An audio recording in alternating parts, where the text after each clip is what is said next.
the rise and fall of the World Cup. As we all know, the FIFA World Cup Qatar 2022 started on the 20th of November.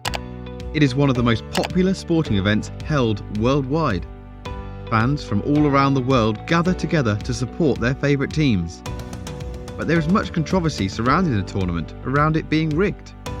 That Qatar had paid a hefty sum to host the World Cup. The decision to award Qatar hosting rights for the 2022 World Cup has been marred by allegations of corruption and human rights violations. This raises the question of how Qatar won the right to host the World Cup in the first place.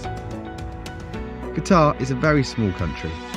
It is one of the world's smallest sovereign states, with less than 12,000 square kilometres of land area. This is roughly twice the size of Delaware.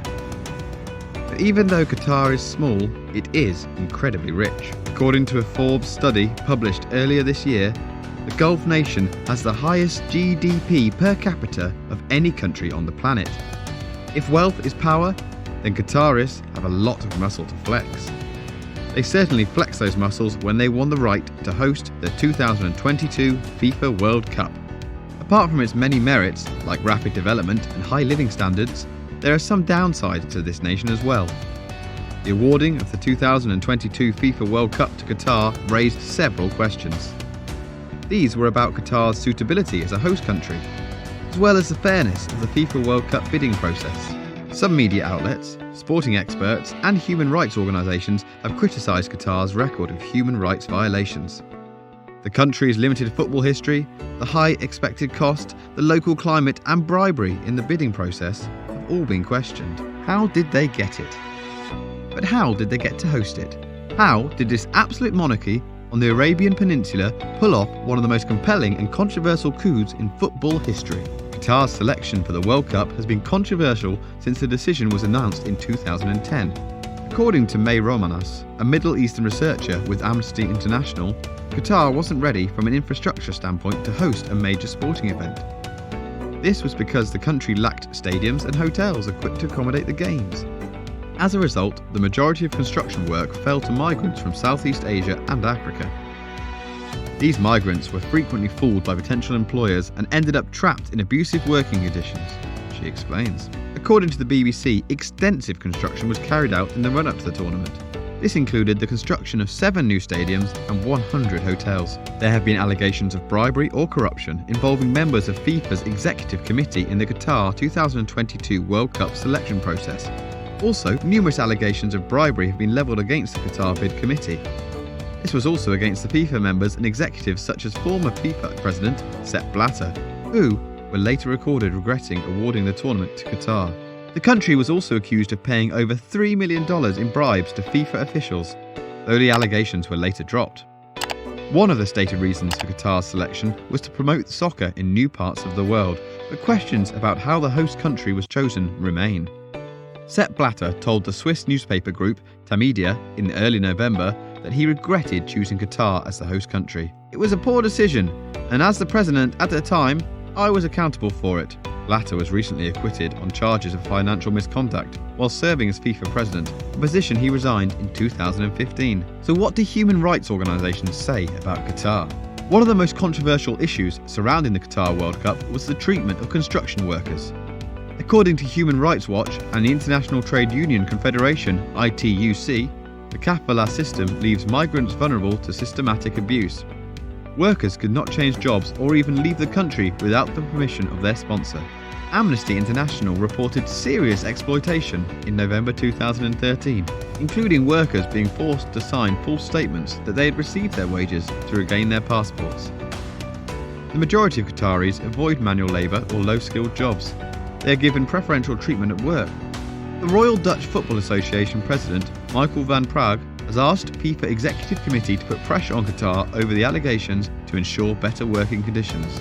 He also stated that if the corruption allegations were proven, a new vote on awarding the World Cup to Qatar would be required. The issue of migrant workers' rights has received more attention since Qatar was awarded the 2022 FIFA World Cup.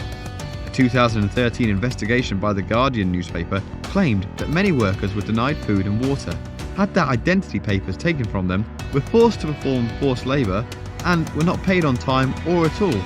effectively making some of them slaves.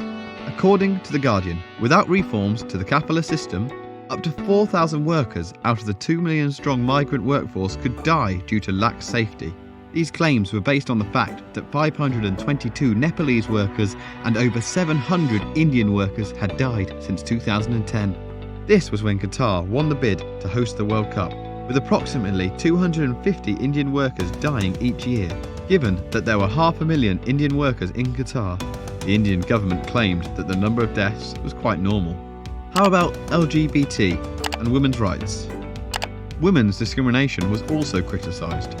Women in Qatar must obtain permission from their male guardians before marrying someone. Before getting married, women in Qatar need the consent of their male guardians. Not only that, but they also require permission to travel abroad, work in many government jobs, receive certain types of reproductive health care, and act as the primary guardian of children, even if they are divorced. A Mexican employee of the World Cup organising committee was accused of having extramarital affairs. The victim had previously reported being raped. The male, on the other hand, claimed to have been in a relationship with her, prompting the woman to be investigated for extramarital sex. If convicted of having sex outside of marriage, women in Qatar face flagellation and 7 years prison sentence. The organising committee's employee criminal case was dropped months after she was allowed to leave Qatar. Also, the media has focused on the legal status of LGBT civil rights in Qatar. Homosexuality is illegal in Qatar, with offenders facing fines and up to 7 years in prison. According to Human Rights Watch, Qatar arbitrarily arrested LGBT people and subjected them to ill treatment in detention. According to the Gay Times, there are no known cases of the death penalty being applied in Qatar for homosexuality. The Qatari organisers have repeatedly promised to follow FIFA rules on promoting tolerance, including LGBT issues. Qatar announced on December 8, 2020, that rainbow flags will be allowed in the stadiums during the 2022 World Cup. When it comes to the rainbow flags in the stadiums, FIFA has their guidelines. They have their own rules and regulations. Whatever they may be, we will respect them, said Nasser Al-Khaita, CEO of the 2022 World Cup. On September the 21st, 2022, Football Association England Chief Executive Mark Bullingham stated that assurances have been received that LGBT couples would not face arrest in Qatar while holding hands or kissing in public. In an interview with German broadcaster ZDF shortly before the tournament began, former Qatar international player and World Cup ambassador Khalid Salman was asked about his opinion. He described homosexuality as damage in the mind, prompting further criticism, including from the German government. Following the comments, the interview was cut short.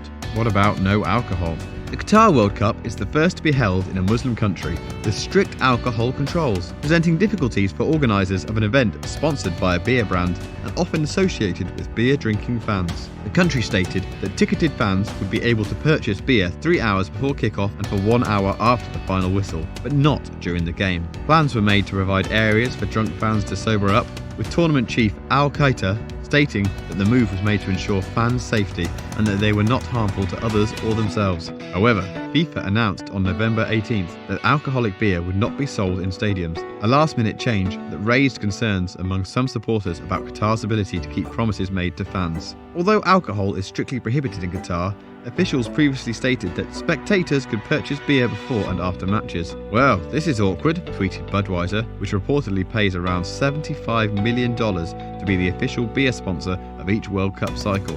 Their post was quickly taken down. What about the ONELOVE Armbands? The captains of England, Wales, Belgium, the Netherlands, Switzerland, Germany and Denmark had planned to wear ONELOVE Armbands to express their opposition to discrimination. But FIFA informed them that they would be booked if they did so. The German Football Association stated that federations that planned to wear the armbands were subject to extreme blackmail, forcing them to abandon the gesture. According to the FIFA rules, team equipment cannot contain any political, religious or personal slogans, statements or images. It also states that the captain of each team must wear the armband provided by FIFA during FIFA final competitions. FIFA also rejected Belgium's away jersey due to the word love on the collar and a rainbow-coloured trim on the shirt. So how will this World Cup be different? The World Cup is traditionally held in June and July every 4 years, but due to the extreme heat in Qatar during these months, the tournament was moved to November. The change has made outdoor matches possible, but not without disrupting schedules of professional soccer leagues around the world. Players are currently experiencing a year unlike any other, as they are once again forcefully pushed beyond their limits. Whatever the issues, the World Cup is going well. Which team are you supporting? This World Cup so far has been really unexpected. With that being said, this is it for today's video. If you have enjoyed this video, check out this one too. Don't forget to like, subscribe and share with your friends.